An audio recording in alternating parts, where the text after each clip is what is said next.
greedy belly. I know you now will speak. Ow, ow. You have cheese like a weak chin, blah blah blah. Greedy belly, get out. Listen, Greedy Belly won last night against Marius Wack. Did you see that performance? No. Do we see AJ Greedy Belly next? Yes. Of course. How does it go? I will hear. I will in ring. How will it go? AJ win. How does he win? Knock him out. And to produce that kind of finish and knockout, the guy's got balls the size of, in the big, you know the bowling balls that are like, they say like 24 and you can hardly pick them up. They're like that, swinging off his old boy. It's like, you've got to nail him into the canvas. And he makes mistakes. It was a terrible mistake that he made. He held on, he extended his arms. And Prenga's a monster puncher and he walks onto an uppercut and, you know, somehow he found a way to recover. But when he went back on that stool, what price was he to win that fight in the second round? I mean, it was unbelievable. What's your response to them saying that? Suck a Yeah. both of them. Yeah. I'm not interested. I got my own business to take care of, and what he does with his business is his own fault. Nothing to do with me. Eddie Hearn or anybody else that really knows him and loves that man needs to sit him down, put their arm around him and say, you know what, you're a gazillionaire, you've got more money than walk away from the sport now before you can't walk away from the sport. Now, I think he's a little bit delusional in thinking that he can continue boxing. That's one sign. I'm not going to say he's punch drunk, but should he continue in the sport of boxing, that's where he'll end up. A cabbage, finished, gone. Oleksandr Usyk did not hold back after Anthony Joshua's latest victory, taking a brutal shot at Tyson Fury that quickly grabbed the attention of the boxing world, never missing an opportunity to taunt his longtime rival. Usyk also shared his thoughts on Joshua's dramatic performance against Christian Prenga. Don't worry! Yeah, big Greedy Belly's coming for you!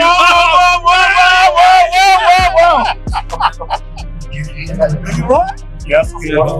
He's asking where is he? Very stressed there, very stressed. Little bit. Very stressed. He's asking you where is he? Don't worry, Big GK's coming. Coming. First AJ, then you.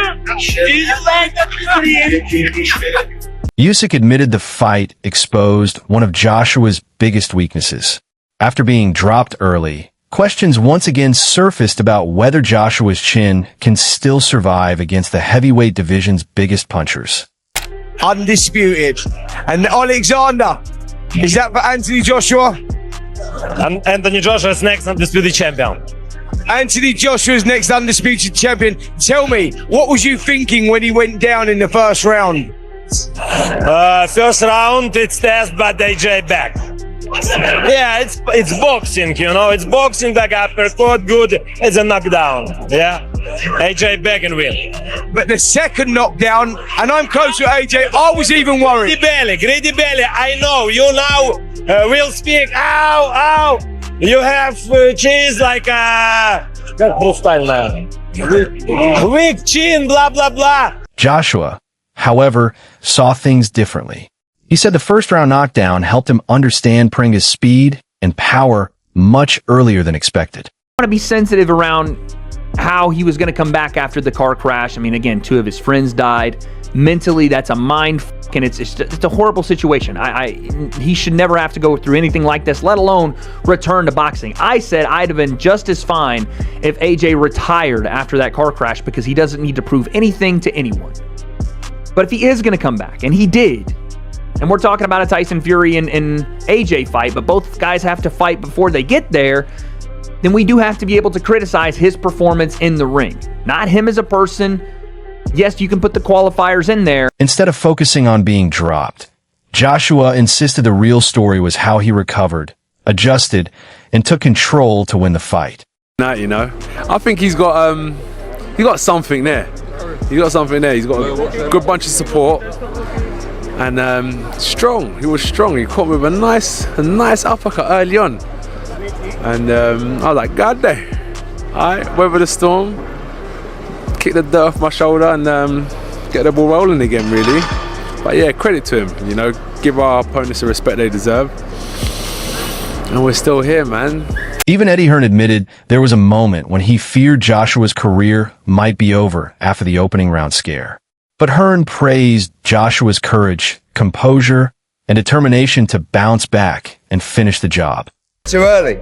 Do you know what I mean? And then when he got dropped, I was like, and I was also, I've got to be honest, I'm thinking, that's career over. And I'm kind of thinking to myself, you know what, I'm proud of him for even getting back in the ring. And if it ends like this, you know, I'm still, he should be really proud of the fact that he even returned to boxing. What did he have, 24 breaks in his ribs or something? I mean, couldn't move, was in hospital for weeks and weeks, lost his two best friends.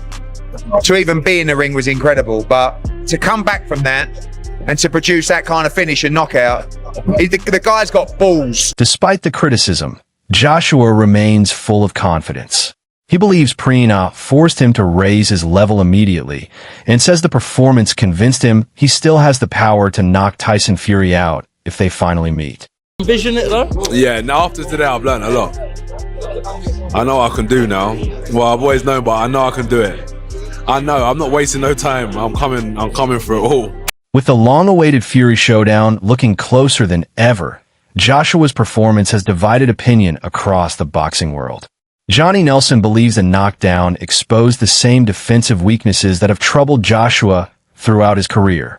Based on what he saw, Nelson now favors Fury if the blockbuster fight finally happens. Toughy, and unfortunately, not unfortunately, listen, I'm an AJ fan, but I'd have to lean towards Tyson Fury's fluidity, his boxing ability, because that vulnerability from Anthony Joshua, getting caught by that sneaky little uppercut on the inside, getting caught again, put against the ropes in count, and got a standing count from the referee. These are natural shots from Tyson Fury. Now, when it comes to heart, determination, desire, and want, I put that in the corner of Anthony Joshua. But on last night's performance and on Friday night's performance, I'd have to lean towards Tyson Fury from what I've seen. Tony Bellew completely disagrees. He believes the knockdown should not define Joshua's performance. Instead, Bellew says the Real story was Joshua's ability to recover, regroup, and stop his opponent. In his view, Joshua has become a mentally stronger fighter. Whatever I was seeing, but when that uppercut lands, it's a shot he doesn't see, and that's where all the damage is done in fights. And the main thing is he's got up, and the people who say the boy's not mentally right or mentally weak, show me a mentally weak man who gets off the floor twice and then puts your lights out. So there's a few shut up, isn't it? But I'm sure there's many more questions than there's actual answers there, but we're not going to know. The main thing is he figured it out. He got the job done. And just, yeah, wow. Did you see him recovering from that first round? Yeah, because his legs were strong underneath him. He gets up after going down twice, and his legs are there. His legs are strong, and that for me. Meanwhile, Prenga's manager Keith Sullivan criticized the referee's decision to let the fight continue. He argued Joshua suffered 3 knockdowns in the opening round and believes the contest should have been stopped right there. Sullivan insisted Prenga prove the power he had promised throughout the build-up. Put him on his here in Jeddah tonight, and I think if you go back and look at the tape, that fight should have been called because the ropes held him up on that what would have been the third and final knockdown in the first round. But you know, he let off the gas a little bit. We have to be constructive in our criticism. He let off the gas a little bit, and I think if he continued to press forward and press the action, we walk out of here on top of the world. I think it's a game changer. Yeah. So with your fight, do you feel like the fight should have been stopped in the first round then? You know, I'll go back and take a look. Like, I'm obviously biased. I'm going to be pretty fair about that. But when I saw the ropes hold him up, I felt that should have been scored as a knockdown. And I think there was another knockdown after that, which would have made 3 knockdowns, and the fight would have been called in the first round. But just to do what he did to AJ in that first round goes to show. Prenga accepted the defeat, but admitted the loss was heartbreaking. Although dropping Joshua earned worldwide attention, he said it brought him little satisfaction because his goal was to stop Joshua and secure the biggest victory of his career. I can make money, but I'm not just fighting for myself. Everybody maybe fight for himself, but I fight for all my fans, all my team, all my country. And I want to make it proud, and it's not happened. I know everybody is proud, but It's not, for me, it's not proud. I need a winner to make it proud everybody. Former world champion Duke McKenzie then made an emotional plea for Joshua to retire. McKenzie believed Joshua has already achieved everything necessary to secure his legacy and warned that continuing to chase huge fights could damage both his reputation and his health. In his opinion, Joshua has nothing left to prove. All the money that he's gone cannot buy his health. You know, it's not rocket science. It's not rocket science. Everybody saw last night with their own eyes. He was supposed to wipe that floor with that man that he boxed last night, and yet the wind blew, and he could barely stand up. So this is a heartfelt plea to Anthony Joshua. You've got your health, you've got your wealth. Walk away from the sport now. You don't need to fight again. You certainly don't need to fight Tyson Fury. Your name is cemented. It's a legacy. You've got history. You've got everything you could possibly want. It's you. Walk away from the sport now, because it's finished. It's over. You don't need to prove anything. You're a two-time heavyweight world champion. You don't need to say I'm a three-time heavyweight world champion. It means nothing ultimately at the end of the day, because your health is far more important. So please, walk away from boxing now, because it's not a game. And when you look at what happened in the cold light of day yesterday, that was a shocking performance. People can and ah and jump up and down and go, "Cool, you know what? You turned it around. You got up. You knocked the guy out, and A, B, C, D." But you got to look at what happened, obviously, before that. While many praised Prenga for the knockdown, Paulie Malignaggi looked at the fight differently. He argued Prenga lacked patience, ring IQ, and smart punch selection, allowing Joshua to slowly take control. Malignaggi also floated a conspiracy theory. You don't have to be a Mensa to know that you were throwing punches and it worked. So you just keep throwing punches. You know, I mean, I don't understand where the stoppage in throwing punches happened. Either way, a guy like AJ who's been at world class, say what you want about a guy who like AJ who's been at world class, he may not be world class now, whatever your opinion is, he's been at world class. He knows that as soon as you give him a moment, you give him a little bit of daylight to get back in the fight, he will take that, because he is a world class operator in his mind, even if physically he may not be the same. So obviously once Prenga did not go into attack mode, what did AJ do? He started getting his lead hand busy, and he set up the right hands that eventually ended the fight. And of course Prenga is what he is, low level of opposition. Once he's getting hit by a guy like AJ, it's going to change his life around in the wrong way, in a negative way. Now he's going to be like, wow, this hurts and I'm going down, you know? So while making it clear he was not accusing anyone, suggesting there was a possibility outside financial interests connected to a Fury versus Joshua mega fight could have influenced events. Happen, but I gotta put the thought out there at least. You know, there is a lot of money riding on AJ and Fury. There's a lot of money on AJ and Fury. Everybody makes a lot of money, including the fighters, but not just the fighters. A lot of powerful people make a lot of money if you make AJ versus Fury. So is it possible that somebody whispered into the Prenga corner?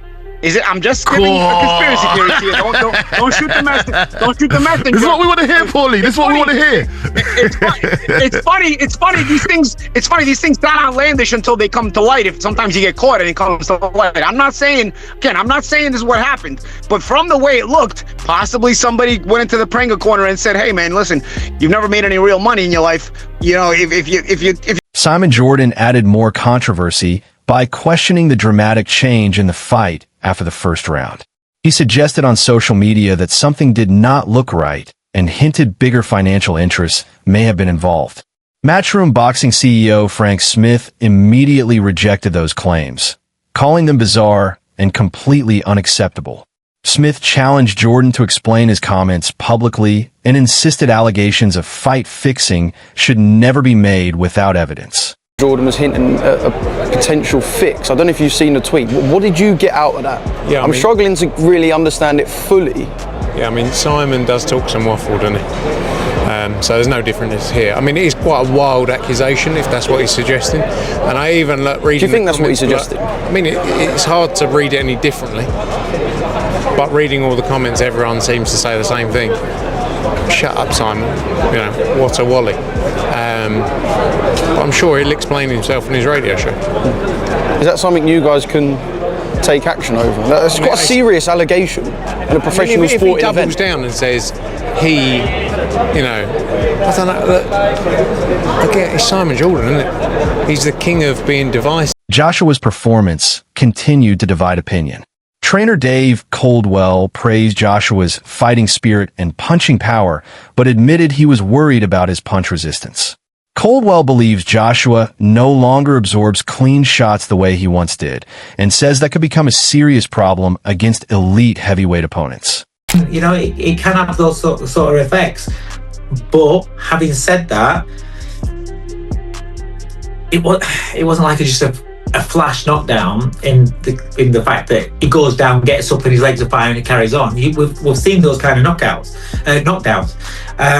It was a shot that his legs stiffened right up, you know, and in the ensuing attack, and he gets hit with a glancing right hand that literally throws him into the ropes. And you know, he's in all sorts of trouble. He's you know, when he's grabbing hold, his legs are wooden and stiff.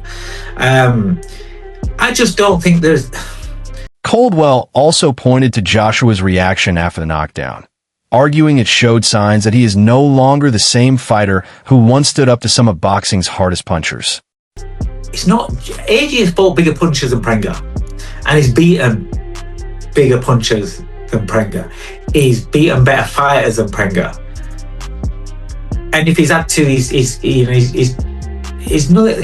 nullified him. But it's the way that he reacted to when he got hit, and it's the way that his body, not him, his body, him as himself, you know, he rode it out and he got through it, and you know, he still had the confidence to go in and let his hands go. But in terms of how his body goes and his body reacts, it wasn't good to see, and to me, it looked like a fighter that's a shell of what it once was. Derek Chisora strongly disagreed with that assessment. He argued getting hurt is part of heavyweight boxing and believes the only thing that matters is how a fighter responds. According to Chisora, if Joshua's chin had completely disappeared, he would never have recovered to stop Prenga. I don't give a f***. I just want him to fight Tyson Fury. All this shit, all this nonsense you guys are found. You guys are not doctors. He's right. We are not doctors. We can't say punch resistant or he's done. We are not. He's the only guy who can decide for himself he's done. Yeah. He looks good. When he gets his hands going, he looks good. Yeah. He just came in the ring, fell asleep. He got knocked the and he woke up. There's nothing wrong with that. Listen, there's nothing wrong with that. Yeah? If you had to come in and knock this guy in first round, they said, you should have. But there's nothing wrong with that. And that gives you something to talk about. There's nothing wrong with... Instead, Chisora believes Tyson Fury looked far more concerning during his recent performance against Mariusz Wach, claiming Fury has lost momentum after such a long period of inactivity. He hasn't boxed for a year and a half, like a proper fight. After he lost to Usyk, you took your year out, yeah? He started filming his Netflix show, yeah? He came back, yeah, with a warm-up fight at Tottenham, which was a bit of a stinker. Even Dr. Rakan fell asleep on the ringside watching it. Even Takeo Sheikh was panicking, yeah? And then you realize, you know what, I'm not too up to scratch. I need to have another fight. He did another fight in Timbuktu, yeah? Thailand, yeah. Yeah. He didn't want to show it because he knows he's not up to scratch. Because remember, these guys have been out for a year, so he's just trying to catch up on his boxing skills. Veteran boxing analyst Steve Bunce also delivered a harsh verdict. He believes Prenga came dangerously close to producing one of the biggest upsets in recent heavyweight history, and argued Joshua might not have survived had the opening round lasted a little longer. 3 times.